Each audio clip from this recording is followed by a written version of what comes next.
lost all ambition for worldly acclaim. I just wanna be the one you love, and with your admission that you feel the same. I just wanna be the one you love. Tanya sama diri kita masing-masing.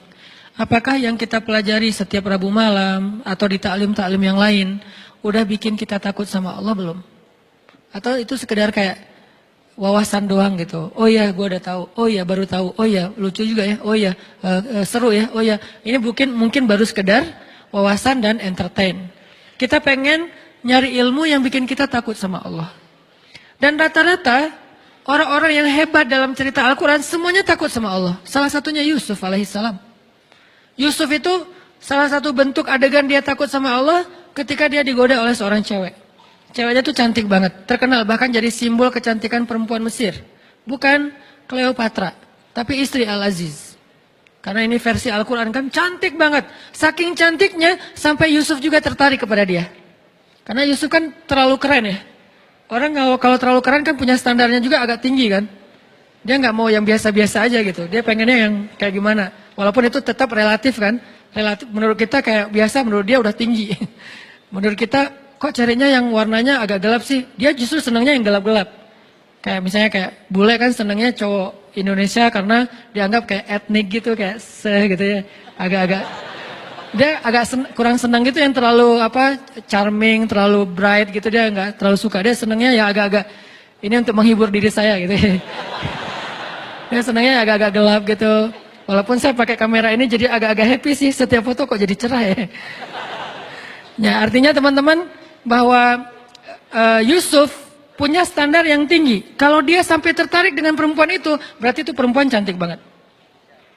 Wahammad bihi wahamma biha. Ceweknya suka sama dia, dia juga suka sama cewek itu. Kayak gitu ayatnya. Ham itu ada rasa gairah.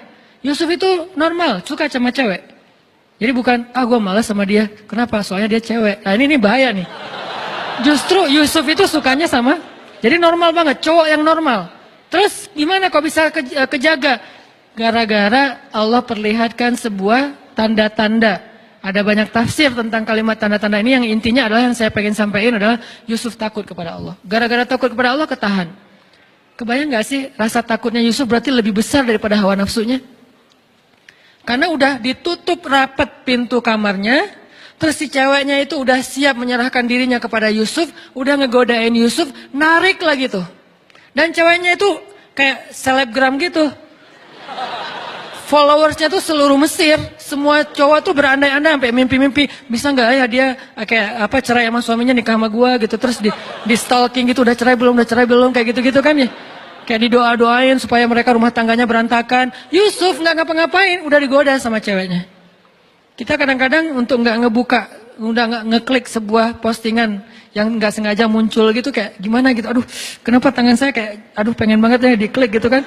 Jadi kayak gregetan gitu, kayak gatal tangannya. Itu aja kita udah kalah dengan hawa nafsu. Berarti rasa takut kita kepada Allah jauh lebih kecil daripada hawa nafsu kita terhadap hal yang sepele. Ini ujiannya sepele banget loh, cuman ngeklik doang, kan sepele ya. Berarti kalau itu aja kita kalah, berarti emang rasa takut kita kepada Allah tuh hampir dibilang kayak nggak ada. Sedangkan Yusuf alaihissalam, beliau udah ada di dalam ruangan, ketutup, ceweknya cantik banget, di atas rata-rata, semua tipe cewek yang ideal tuh ada pada diri dia tuh, udah ideal banget lah pokoknya. Dan Yusuf juga normal, hamma biha, dan suka sama cewek itu, tertarik sama cewek itu. Juga ingin mengekspresikan hasratnya kepada cewek itu. Tapi tiba-tiba Allah ingatkan bahwa Allah nggak suka dengan perbuatan ini. Lalu Yusuf langsung lari, ditarik dari belakang, lari sekencang mungkin, ditarik lagi. Bukan, aku udah lari ya, kamu tarik, ini bukan salah aku ya, udahlah balik. Enggak gitu sih, modus banget kan ya. Ustadz, saya sih udah menghindar, tapi dia aja yang terlalu semangat kayak agresif gitu Ustadz. Saya kan gak bisa mengecewakan orang lain, daripada saya zolim. Itu modus. Jadi benar-benar ditarik. Jadi bukti bahwa Yusuf serius lari itu sampai sobek. Dan baju Yusuf itu dari bahan kayak karung yang yang terbuat dari kayak benang. goni ya. Tahu goni kan? Kain goni tahu kan nih? Yang tebal gitu kan ya. Itu sampai sobek. Kebayang nggak gimana nariknya? Wah, ya, usah dibayangin. Pokoknya sobek aja. Akhirnya Yusuf pas sudah sobek ada di depan pintu, dibukain pintunya, di depannya udah ada si suaminya si cewek. Itu adegan itu saya selalu skip. Nggak kebayang gitu gimana perasaan suaminya. Dan suaminya ini orangnya bijaksana banget. Masih nanya, nggak langsung gebukin. Padahal dia punya banyak pengawal. Dia kan seorang penguasa kan. Bisa aja Yusuf langsung digebukin rame-rame, langsung dihilangkan dari peredaran. Enggak, dia mah nanya dulu nih ada apa, kenapa kalian kayak gini berdua di dalam kamar. Si ceweknya kan ketakutan, langsung bilang, ini nih cowok ini nih godain saya nih. Dia tutup pintunya dan dia ingin menyakiti saya. Kamu mau melepaskan orang yang kayak gini sama istri kamu? Terus datang seorang yang lain yang bijaksana, dia mengatakan, Tuhan jangan dulu menyimpulkan, coba lihat baju siapa yang sobek. Kalau baju Yusuf yang sobek di depan, berarti Yusuf memaksa cewek ini untuk melakukan perbuatan dosa. Sehingga cewek ini meronta-ronta sobek di depan. Tapi kalau Yusuf bajunya sobek di belakang, berarti Yusuf ingin lari tapi cewek ini yang narik. Coba lihat, ternyata di belakang. Cewek ini udah gak bisa menghindar.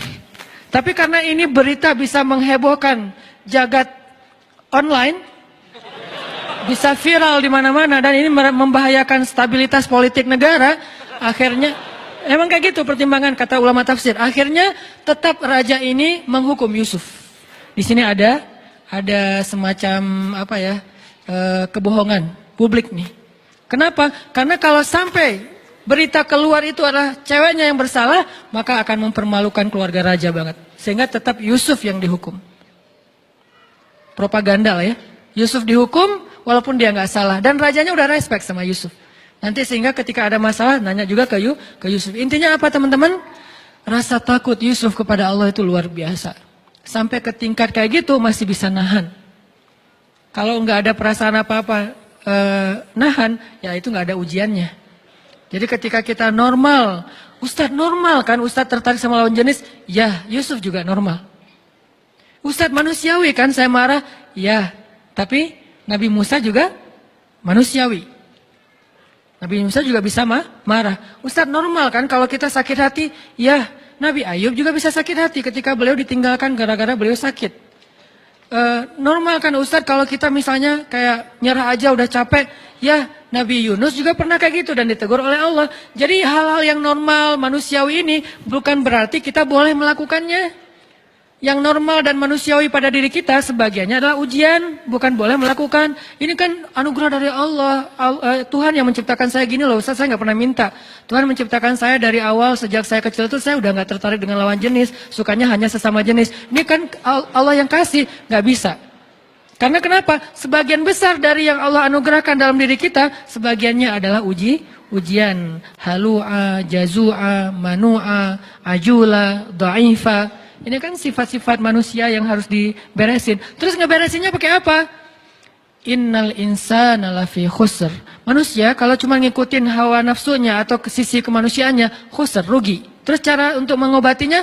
Illalladzina amanu wa amilus solihat wa tawasaw bil haq wa tawasaw bis shawab. Apa maksudnya? 3 di situ. 1, belajar iman kepada Allah. Jadi kalau kita ngerasa bahwa emang ini kayak bawaan saya dari lahir Ustadz. Emang ini penyakit saya Ustadz. Emang ini manusiawi Ustadz. Tapi saya tahu ini salah. Ini ujian dari Allah untuk saya nih. Dan saya pengen hidup saya jihad melawan ini aja deh. Orang lain mungkin amalnya tahajud. Orang lain mungkin amalnya sholat duha. Orang lain mungkin amalnya sedekah. Kalau saya amalnya lawan hawa nafsu. Dan bukankah Nabi mengatakan melawan hawa nafsu itu jihad yang besar? Hawa nafsunya apa? Macam-macam. Hawa nafsu terhadap lawan jenis. Hawa nafsu terhadap sesama jenis. Sama hawa nafsunya. Lawan jenis nafsu, sesejenis juga nafsu, cuma agak-agak sedikit gimana gitu. Tapi sama-sama hawa, sama-sama rasa yang gairah. Gairah itu bahasa Arab, gairah dalam diri kita. Nah inilah jihad kita. Cara melawannya gimana Ustaz? Illalladzina amanu, belajar iman. Belajar yakin sama Allah, belajar lebih dekat sama Allah, belajar lebih mengenal Allah, 1. Kedua, wa amilus solihat, sibukkan diri kita dengan hal-hal yang positif. Ke masjid, taklim, belajar ngafal Quran, belajar ini, belajar itu. Yang positif-positif lah, membantu orang lain. Yang buat kita tersibukkan dengan hal-hal yang produktif, bermanfaat, positif gitu. atau bahkan mungkin semangat untuk mencari bikin usaha bisnis apa, yang penting positif, produktif. 2. Ketiga, watawasau bil haq watawasau bisabr. Apa maksud dari kalimat ini? Lingkungan.